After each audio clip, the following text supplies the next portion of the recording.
we are going to finish Nehemiah today, and we're going to introduce Esther. So this whole time frame, these events that are in the scripture happen around the same time frame. So we'll also review a little bit of history. I'm starting to be able to review the history. If we keep repeating it, maybe we'll get it, huh? We'll get ourselves in sync. So we are in Nehemiah. We're going to start in chapter 11 today. So we're going to review a little bit, just to remind you what happened in Nehemiah. The finishing of the wall did not end Nehemiah's project. We're going to see today that the city of Jerusalem was still laying in ruins. So Nehemiah is going to focus now on rebuilding the city and on establishing a functioning community, a community rooted in the Mosaic law and the temple worship. That's his thing, his project. So Nehemiah reached back to the first group of exiles who had returned from Babylon after Cyrus the Great and issued this decree allowing their return in 539 BC, establishing continuity among the returnees, a sense of history with the early pioneers who had the chutzpah to make the long journey back to rebuild a once glorious past. Let me say that in my words instead of in those formal words. He has to remind the people where they came from.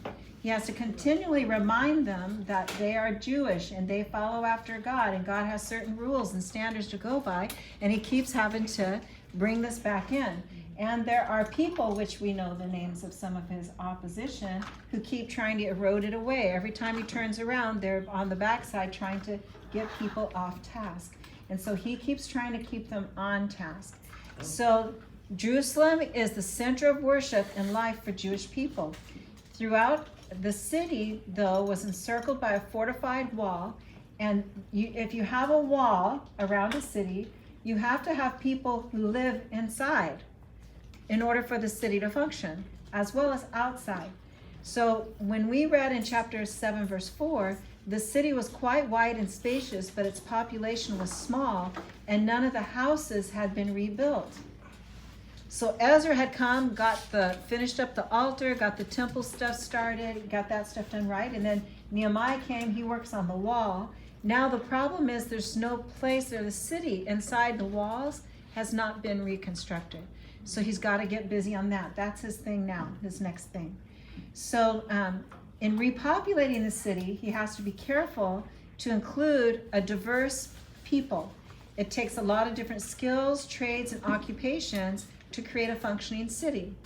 So if you have somebody who has a farm outside the city and you bring the farmer inside the city, what does then the farmer do? Nothing.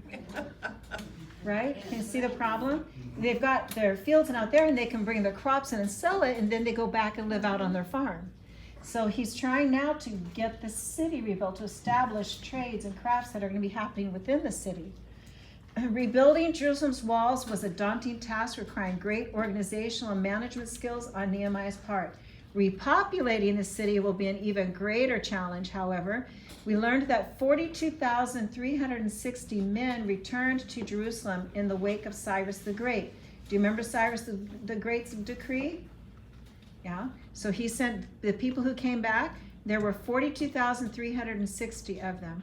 And there was an additional 1,531 men that returned with Ezra 81 years later in 458 BC. That's a total of 43,891 men in 2 waves.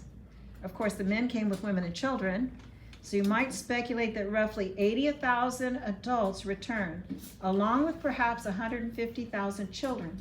A total of around 230,000 people. Almost 250,000 people. So Jerusalem's been totally destroyed by the Babylonians in 586 BC, and the brutal siege. Remember the siege that happened back in the day?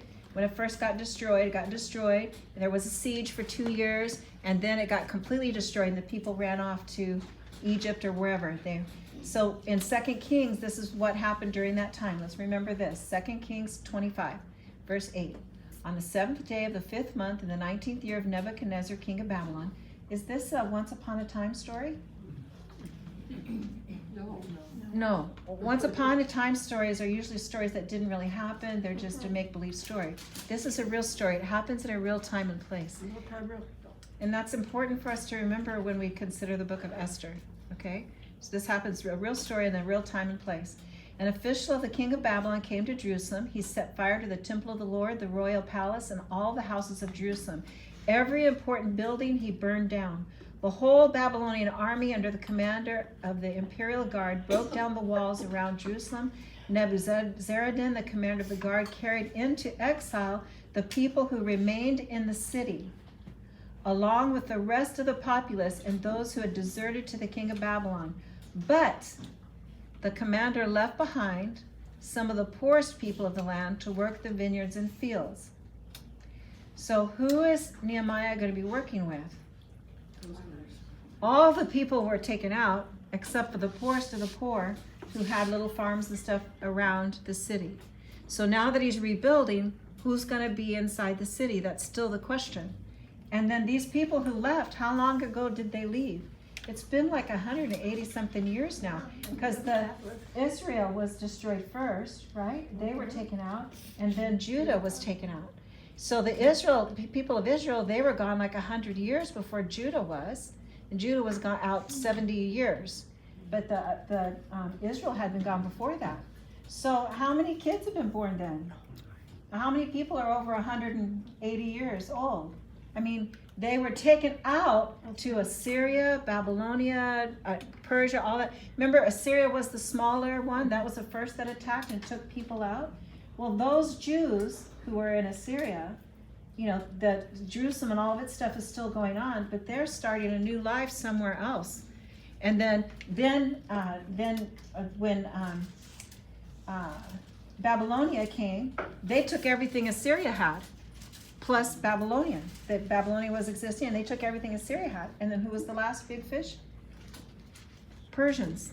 The Persians came, and they took all of that. So now we have this huge kingdom, people taken at 3 different times during that time, major times, and they've been scattered everywhere. Many of them have completely lost their identity. Many of them don't even think of themselves as Jews anymore, because they're certainly not practicing Judaism in these other places. It's very difficult. So that's what he's dealing with when he's trying to set up this temple, are these people who've been there going, oh, that's what you're supposed to do. And that's why they were so happy when when Ezra read the law to them. They said, oh, that's the way you're supposed to do it. Okay, yeah. They were glad to hear it. So here in 2 Kings 19, of those still in the city, he took the officer in charge of the fighting men and 5 royal advisors. He also took the secretary who was chief officer in charge of conscripting the people of the land, and 60 of the conscripts who were found in the city. Nebuzaradan, the commander, took them all and brought them to the king of Babylon at Riblah. There at Riblah in the land of Hamath, the king had them executed. So Judah went into captivity away from her land. So the other country, Israel's been gone over 100 years.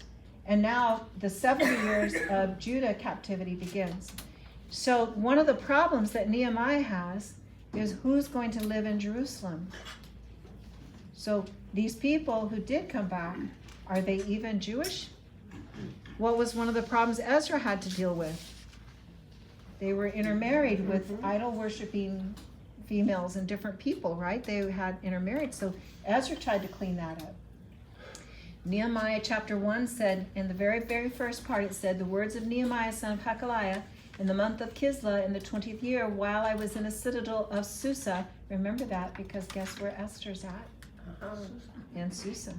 Hanani, one of my brothers, came from Judah with some other men, and I questioned them about the Jewish remnant that had survived the exile and also about Jerusalem.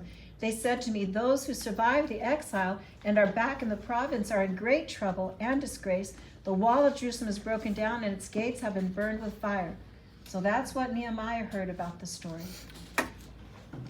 The exiles who had returned to Jerusalem between 539 and 446 BC did not live amidst the ruins of Jerusalem. They lived in the surrounding countryside. Those were the people who worked on the walls, and under Nehemiah's supervision, one would work and one would stand guard. And then when the day was over, he had to ask them to stay and sleep in the city. But is that where their homes were? They were like camping kind of style in the city, because their families and their homes were outside the city. So it took 52 days for the walls to be rebuilt. But then what'd they do? They went home. They live outside the city. So it's not enough just to rebuild the walls. Nehemiah needs to rebuild and populate the city itself. So in typical Nehemiah style, he makes a plan. And we see his plan come together in Nehemiah chapter 11, starting at verse 1. Now the leaders of the people settled in Jerusalem. Who were the leaders? Remember when Ezra had established the priests and the Levites, and they had kind of sorted out that these people were going to be in charge? The rest of the people cast lots to bring one out of every 10 of them to live in Jerusalem, the holy city, while the remaining 9 were to stay in their own towns. The people commended all who volunteered to live in Jerusalem. So they cast lots, and 1 of 10 had to come and live in Jerusalem.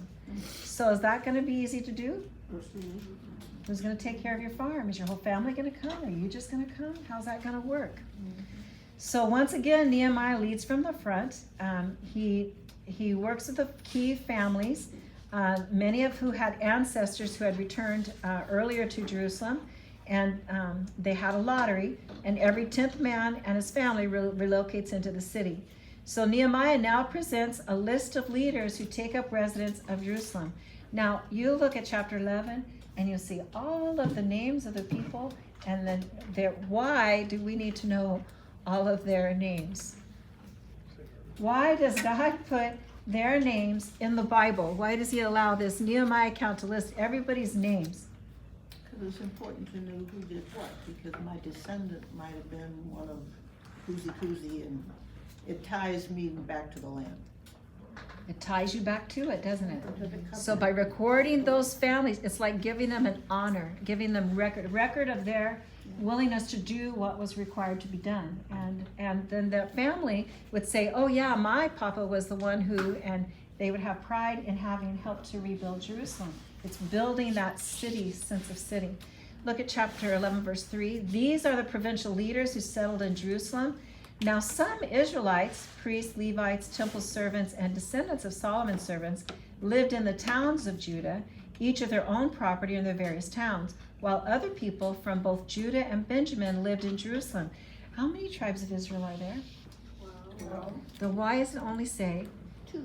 Judah and Benjamin lived in Jerusalem. Because the tribes have been so scattered. Those northern tribes, they've been gone over 100 years. The tribes, Benjamin, Judah, those people, 70 years. That makes a huge difference. All those people have been gone and scattered and gone into other cultures. Very few, even if they did consider themselves Jewish and come back, very few were truly Jewish. And they had mixed descent because of all that they had been through and for so much time. And imagine who comes back. Do they even know Jerusalem? After 180 years, do you even know? The ones who would come back, even if they were an old man, they may never have been in Jerusalem, right? They were raised out. So, Well, isn't all our property burnt down in Jerusalem? Nothing there, no houses? Ezra got the temple going. Yeah. Then Nehemiah came and he got the wall, and he helped more with the temple. And now that's the problem. The houses and the places for people to live, and they need people to live in them.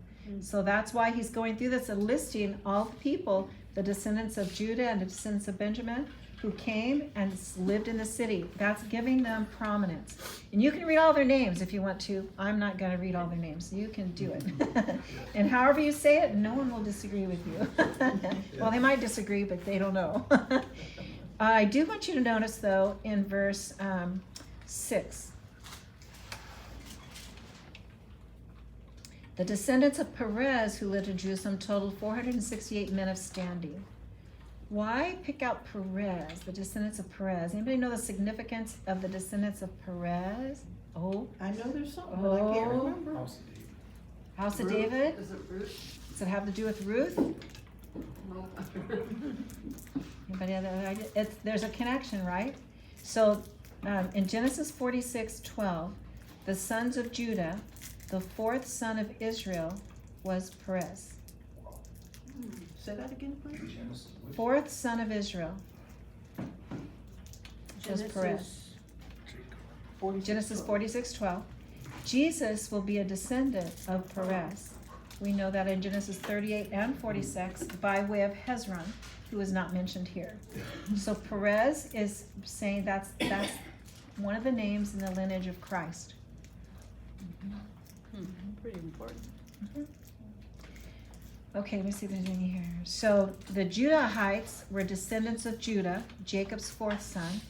Unbeknownst to him, Judah had sex with his daughter-in-law, who had disguised herself as a prostitute in Genesis 37, and gave birth to twins, Perez and Zerah. The descendants of Perez, who dwelt in Jerusalem, Numbers 468. Or 468. Here's a chart. You don't have to read the names. These are the people that were listed. So in the first half of chapter 12, Nehemiah again reaches back into time and lists the priestly houses that had returned to Jerusalem with Zerubbabel in 539 BC. He establishes the historical continuity between the current priesthood and the family names as they go back into the past. Nehemiah lists 22 names. King David had organized the priesthood into 24 divisions. That was in 1 Chronicles 24. So there may be 2 family names that have dropped out here, dropped off of the list.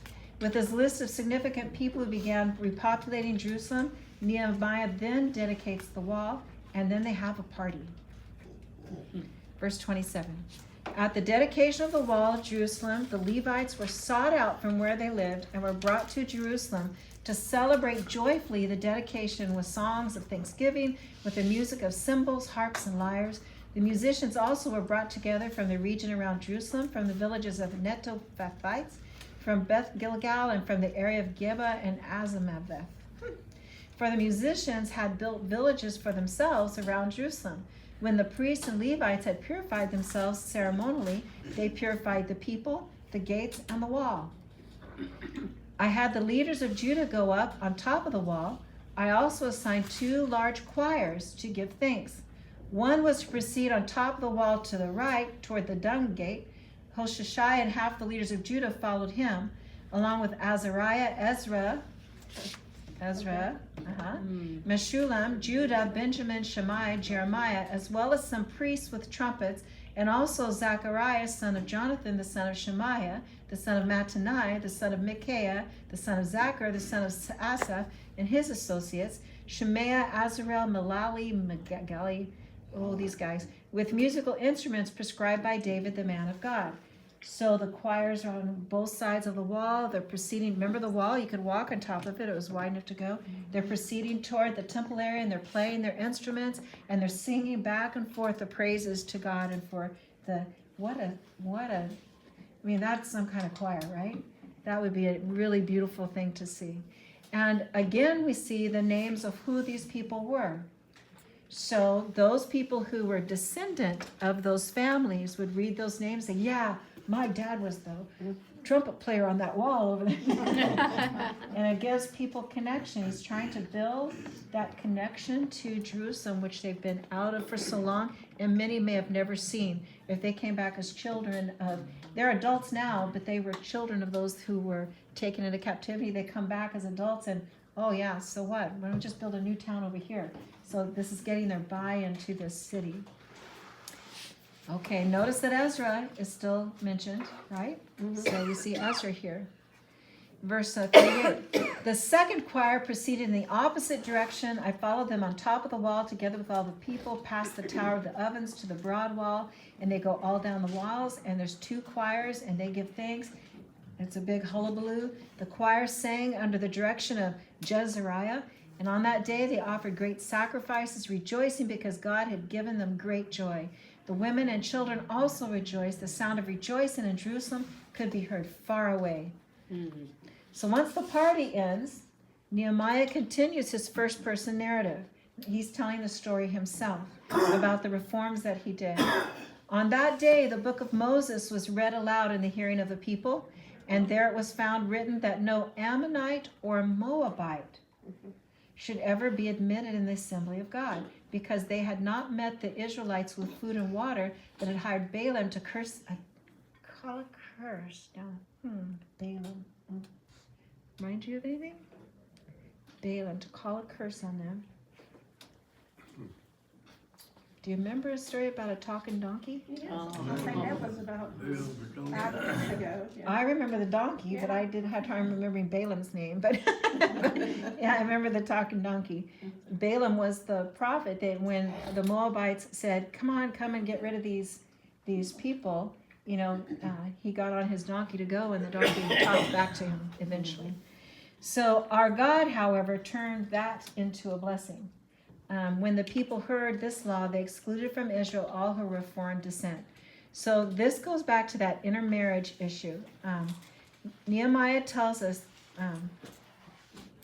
and that was the same issue that Ezra dealt with is the same issue they're having now.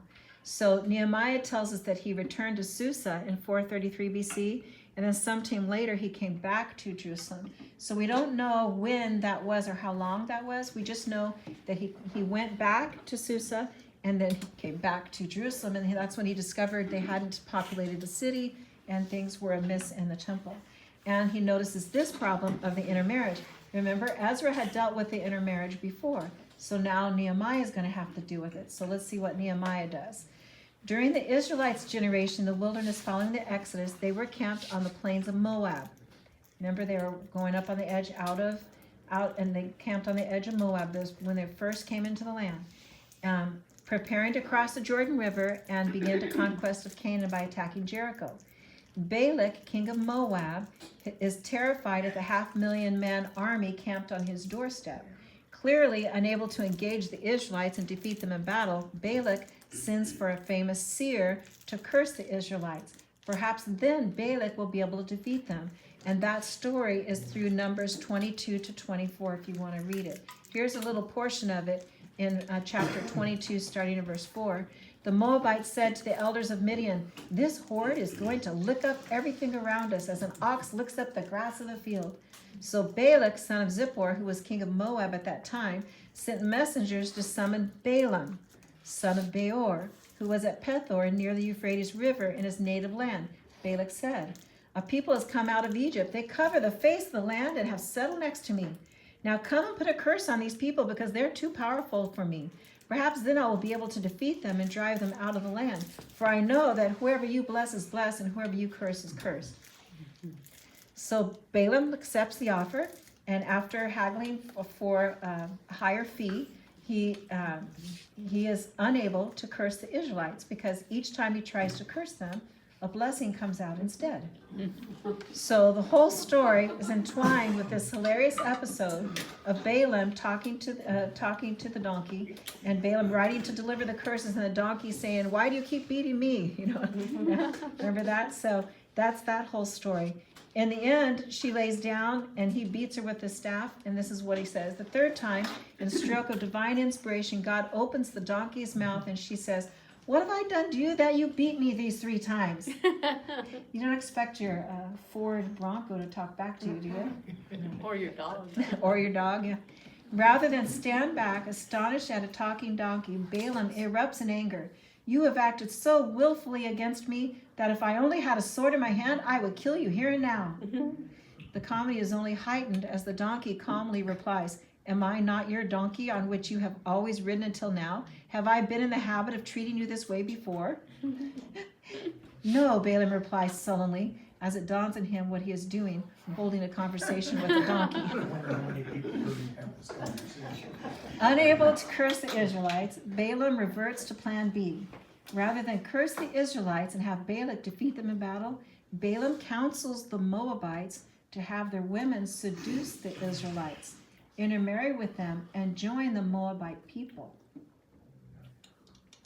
So that becomes the tactic. This is the assimilation tactic. The plan fails when Moses hears of it. He attacks the Moabites and Midianites and slaughters every woman and female child among them. The Israelites are not to intermingle in holy seed with peoples of the land and their abominations. That's Ezra 9, 1 and 2. I'd like to see that. Okay, so this is the premise upon which Nehemiah is taking action, saying the Moabites and Ammonites, you should not be married. They should not be a part of, they're not going to be a priest. They're not going to be one of the people in the temple. So back to Nehemiah chapter 13, verse 4. Before this, Eliashib, the priest, had been put in charge of the storerooms of the house of our God. He was closely associated with Tobiah. Not a good guy, right? And he had provided him with a large room, formerly used to store the grain offerings and incense and temple articles, and also the tithes of grain, new wine, and olive oil prescribed for the Levites, musicians, and gatekeepers, as well as the contributions for the priests. So Tobiah set up his household inside the temple. He just moved away the different sacrifice stuff for the offerings. I'll just move that aside. I'll have this apartment here in the tabernacle. While all this was going on, I was not in Jerusalem, for in the 32nd year of Artaxerxes, king of Babylon, who? Remember that name, because we're going to see that in the order when we look at the list of kings coming to Esther, the time of Esther. I had returned to the king. Sometime later, I asked his permission and came back to Jerusalem. Here I learned about the evil thing Eliashib had done in providing Tobiah a room in the courts of the house of God. I was greatly displeased and threw all of Tobiah's household goods out of the room. I gave orders to purify the rooms, and then I put back into them the equipment of the house of God with the grain offerings and the incense. That sounds like Jesus. Verse 10, I also learned that the portions assigned to the Levites had not been given to them, and that all the Levites and musicians responsible for the service had gone back to their own fields. Why? They were hungry. They were hungry. They weren't being given what they were supposed to be given to stand the service at the temple. So I rebuked the officials and asked them, why is the house of God neglected? Then I called them together and stationed them at their posts. All Judah brought the tithes of grain, new wine, and olive oil into the storerooms. I put Shelemiah the priest, Zadok the scribe, and a Levite named Pedaiah in charge of the storerooms, and made Hanan, son of Zakur, the son of Mattaniah, their assistant, because they were considered trustworthy. They were made responsible for distributing the supplies to their fellow Levites. Remember me for this, my God, and do not blot out what I have so faithfully done for the house of my God and its services. So while he was back in Susa, the people weren't paying the temple work, and it got out of hand. So he went away and everything fell apart. So he has to come back and straighten it up again. And what does he ask? That God see that he's faithfully doing this. Why would he say that? Was it difficult to change these things that they had done wrong? Yeah. Was he popular? No. He would have gotten a lot of grief for putting this straight, right? Because they had done this other way. So he's saying, God, I know everybody's mad at me, but you know what I'm doing. Have you ever had moments like that? When you knew what you were doing was the right thing to do, but it was hard for the people around you or the other people to understand why that you were having to do this hard thing. Yeah. But God knows. Verse 15, in those days I saw people in Judah treading wine presses on the oh, brother, and bringing in grain and loading it on donkeys, together with wine, grapes, figs, and all other kinds of loads. And they were bringing all this into Jerusalem on the Sabbath. Therefore I warned them against selling food on that day. People from Tyre who lived in Jerusalem were bringing in fish and all kinds of merchandise and selling them in Jerusalem on the Sabbath to the people of Judah. I rebuked the nobles of Judah and said to them, what is this wicked thing you are doing, desecrating the Sabbath day? Didn't your ancestors do the same things, so that our God brought all this calamity on us and on this city? Now you're stirring up more wrath against Israel by desecrating the Sabbath? So between the mixed marriages and the Sabbath rules, it's been a real struggle for Nehemiah. When evening shadows fell on the gates of Jerusalem before the Sabbath, I ordered the doors to be shut and not opened until the Sabbath was over. I stationed some of my own men at the gates so that no load could be brought in on the Sabbath day. Once or twice, the merchants and sellers of all kinds of goods spent the night outside Jerusalem. No, we'll just wait out here. But I warned them and said, why do you spend the night by the wall? If you do this again, I will arrest you. For that time on, they no longer came on the Sabbath. Then I commanded the Levites to purify themselves and go and guard the gates in order to keep the Sabbath day holy. And then what does he say? Yeah. Remember me this also, my God, and show mercy to me according to your great love. Again, he's kind of creating enemies. So he's looking to God, say, God, you know this is what I'm doing. You can see that I'm doing what needs to be done. So he wants to make sure he's pleasing God. He knows he's making the people unhappy with him. Verse 23, moreover, in those days I saw men of Judah who had married women from Ashdod, Ammon, and Moab. Half of their children spoke the language of Ashdod or the language of one of the other peoples and did not know how to speak the language of Judah. I rebuked them and called curses down on them. I beat some of the men and pulled out their hair. I made them take an oath in God's name and said, you are not to give your daughters in marriage to their sons, nor are you to take their daughters in marriage for your sons or for yourselves. Was it not because of marriages like these that Solomon, king of Israel, sinned? Among the many nations there was no king like him. He was loved by his God, and God made him king over all Israel. But even he was led into sin by foreign women. Must we hear now that you too are doing all this terrible wickedness and are being unfaithful to our God by marrying foreign women? One of the sons of Joiada, son of Eliashib, the high priest, was son-in-law to Sanballat the Horonite. And I drove him away from me. Remember them, my God, because they defiled the priestly office and the covenant of the priesthood and all the Levites. So I purified the priests and the Levites of everything foreign and assigned them duties, each to his own task. I also made provision for contributions of wood at designated times and for the first fruits. So I purified the priests and the Levites of everything foreign and assigned them duties, each to his own task. And then what does he say? Remember me with favor, my God. So Nehemiah is making enemies. He wants to make sure that God sees what he's doing. He's doing it for the Lord, not for himself, not to just make a point, but because this is what God had ordered to do. So remember me for this, my God, and do not blot out what I have so faithfully done for the house of my God and its services. Remember me for this also, my God, and show mercy to me according to your great love. And remember me with favor, my God. So, what do you think of yourself? Might there be times we need to do what would be pleasing to God instead of what might be wanted or admired by others?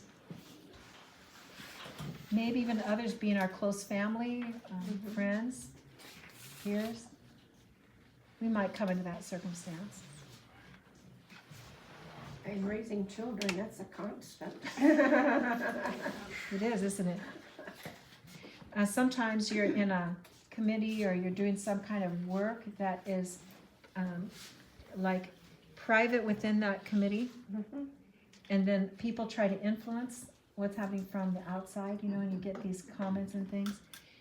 Those kinds of things where you're trying to do the right thing and stay noble and not speak out of your group, Right. but also not allow, when you're supposed to be making decisions with a group, not be careful about the comments that come in, right? Those things can be really hard to do. It's like our committee right now searching for who is going to lead us. Right. And when you do a pastor search, you're talking about people that you learn private information about people who you're interviewing or whatever. You can't share all of that. There's a lot of things you have to keep quiet. And then there comes a time when those things are laid out for people to view and to see, right? But you can feel like when you're in that task, you can feel like, oh my goodness, where are the enemies coming from all around? So Deuteronomy says this: when all these blessings and curses I've set before you come on you, and you take them to heart wherever the Lord your God disperses you among the nations, and when you and your children return to the Lord your God and obey him with all your heart and with all your soul according to everything I command you today, then the Lord your God will restore your fortunes and have compassion on you and gather you again from all the nations where he scattered you, even if you have been banished to the most distant land under the heavens. From there the Lord your God will gather you and bring you back. He will bring you to the land that belonged to your ancestors, and you will take possession of it. He will make you more prosperous and numerous than your ancestors. This is who God is. This is who God is. He does not change. He has not changed. When we look at the New Testament, we see the same promises. What would you call the bottom line promise here? You come back and obey your blessing. If you obey God, things will go well with you. If you disobey God, things are not going to go well with you. God will make sure they go well with you. Now, I've had hard times. Have you? Yeah. Did I have hard times because I sinned or did something wrong? Is every hard time because we did something wrong? No. It's Rains not. on the just and the unjust, But what's our promise? that we will get through it It'll bring us back. with, God's God's going to help. work it out to the good, right? And teach us. And teach us. So we need to be more like Nehemiah in what we're doing in our lives. Galatians 6:9. Let us not become weary in doing good. Don't you get weary when you get criticism or difficulty? For at the proper time, we will reap a harvest if we do not give up. Therefore, as we have opportunity, let us do good to all people, especially to those who belong to the family of believers. That's New Testament. I feel like that's the same thing we've been reading in the Old Testament. Philippians 4:8. Finally, brothers and sisters, whatever is true, whatever is noble, whatever is right, whatever is pure, whatever is lovely, whatever is admirable, if anything is excellent or praiseworthy, think about such things. If you're thinking about these things, then you won't be thinking about your misery and your struggle, right? So when we're doing these things that are the right things, we set our minds on these things, and that helps us to keep our head in a positive way. Instead of going down, well, they've already blown it, that's already this, they're going back to what is it we're supposed to be doing. What about Galatians 6:8? Let us not become weary in doing good, for at the proper time we will reap a harvest if we do not give up. That's exactly the same. Therefore, as we have opportunity, let us do good to all people, especially to those who belong to the family of believers. That's the same thing, that same thing at the top. So, in order to persist, we have to control our attitude yes. as well as our actions. It's not only about doing the right thing, it's about getting our attitude right. Could we be like Nehemiah when we're doing hard things and every so often say, God, you see this, right? See this, I'm doing this? Is that okay? Is it okay to do that? Yeah. Of course, of course. We can say to God, see God, look, I did it. I kept myself from falling apart. I didn't yell at him. God, did you see I didn't yell at him? Whatever it is, we can set our minds on doing whatever is true, whatever is noble, what is pure, whatever is lovely. We can focus on that. So now we move to Esther. Ezra and Nehemiah tell the story of the Jews who returned from Babylon and Jerusalem in 539 BC under the leadership of Zerubbabel, their appointed governor. After much opposition, they rebuilt Jerusalem's second temple, completing it in 516 BC. Ezra, the priest and scribe we read about, returned to Jerusalem in 458 BC, reintroduced scripture to the returnees, and served as a religious leader. Nehemiah was an important official serving the Persian king Artaxerxes, who returned to Jerusalem in 445 BC. He rebuilt the walls of Jerusalem, rebuilt and repopulated the city itself, and instituted major reforms in Jewish religious and civil life. Ezra and Nehemiah told the story of those who returned out of Babylonian captivity, but there were many who did not return. Many Jews did not return from Babylon. The northern kingdom of Israel had been conquered by Assyria in 722 BC, and the surviving Jews were relocated throughout the Assyrian Empire.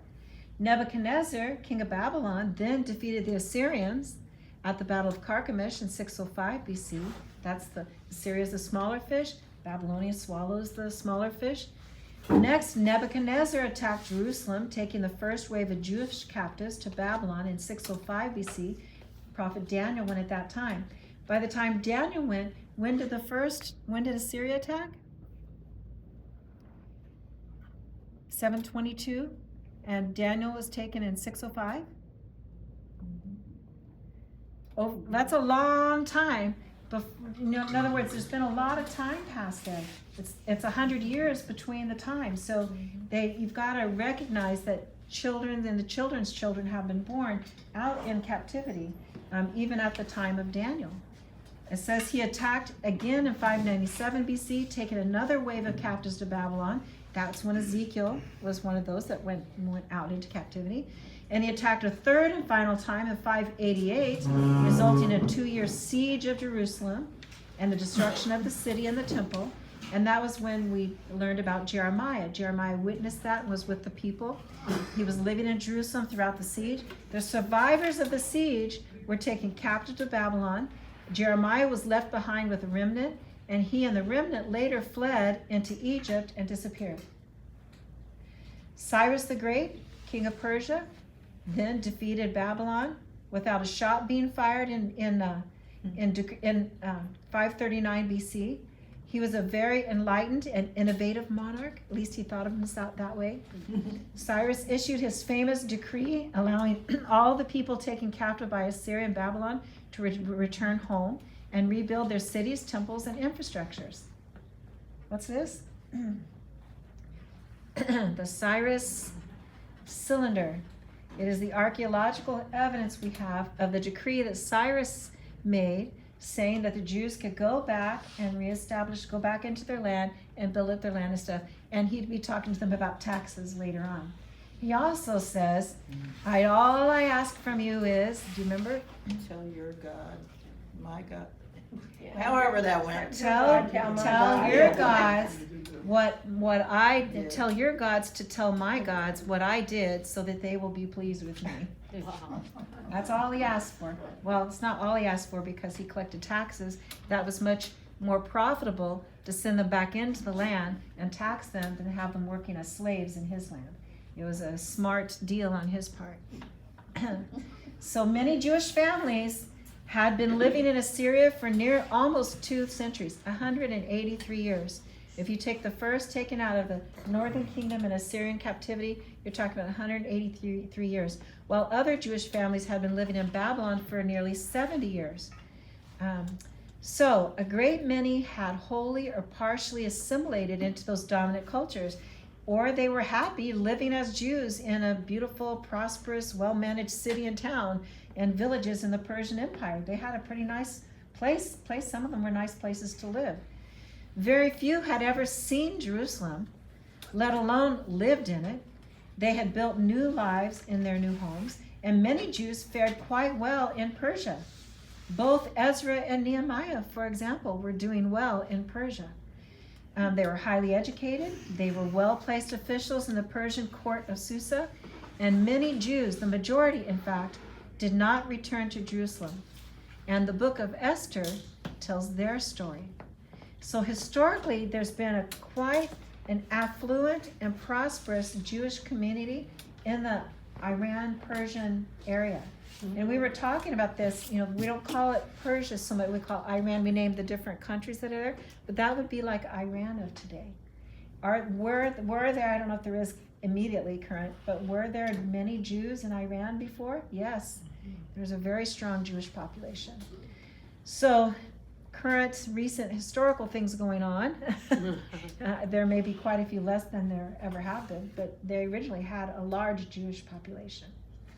So the book of Esther tells the story of a beautiful young Jewish woman, Hadassah, known as Esther from Ishtar. Ishtar means star. It's the Mesopotamian goddess of love, beauty, desire, and sex. Through a memorable series of events, Esther becomes the wife and queen of the Persian king Xerxes, and she thwarts the planned genocide of the Jewish people at the hands of Haman, a vile high-level official in King Xerxes' court. But there's one little problem. Did you know that God is never mentioned in the book of Esther? And because of that and other things about it, some people don't like it being in the Bible. Like the Song of Solomon.